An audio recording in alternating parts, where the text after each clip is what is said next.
Shane Beamer.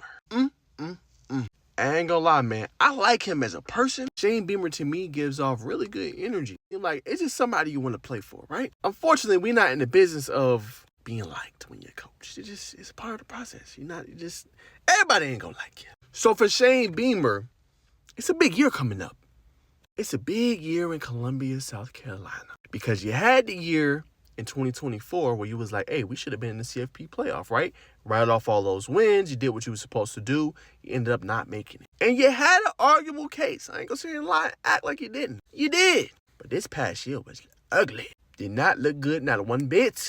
4-8. And if his security wasn't so good, I ain't gonna lie. If he was any other coach on the hot seat, if he was Billy Napier and he blew that damn game like they did to Texas A&M on the road, up 30+ points, bro would have been fired. Literally fired. So, again, I like Shane Beamer, but it's a big year coming up. Now, you got some stuff working for you. We're going to talk about this quote here in just a second, because you got your star quarterback coming back, right?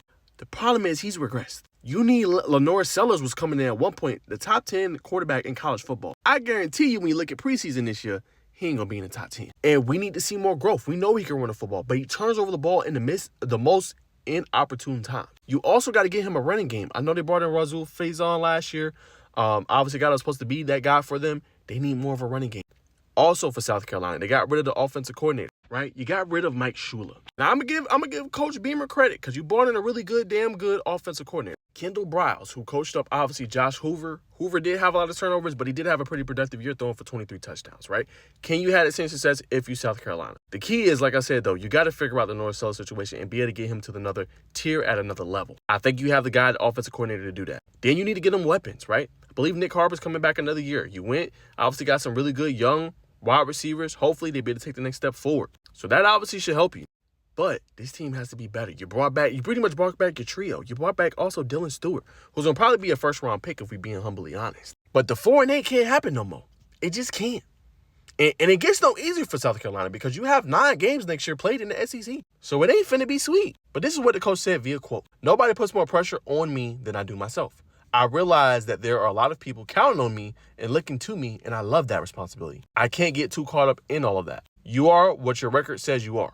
We were 4-8 last season, but we also know what a thin line it is, especially in this league. Between winning and losing, we were on the right side of those games in 2024, and we were on the wrong side of those games in 2025. All facts. I'm not finishing it out like he lied. All facts from Shane Beamer. But again, in order to help this defense, which I thought played pretty good in some of these games, you look at the Alabama, you had Ty Simpson and them boys on the ropes. You should have won it. You had, obviously, early in the first half, you had them on the ropes when you look at Texas A&M. It took a valiant effort and a comeback effort from Marcel Reed for them to win that football game. Your defense did what it was supposed to do.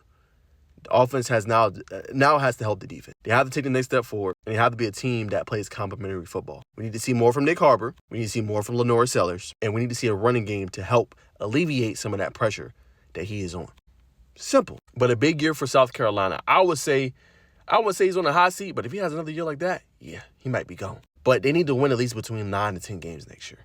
100%. And he's already came out and said for Shane Beamer that he wants to be in that conversation in terms of in that convo for a CFP playoff spot. He wants to be in that convo, right? So to be that, you're going to have to aim for about 9 to 10 wins to be consistently considered in that conversation. And if you really want to make it, you're going to have to win 10+ games. It ain't easy. That's just the obvious reality of the sport, unless it's a down year for everybody. We'll see how much chaos it is with obviously SEC going to 9 games. The majority of the ACC going to 9 games.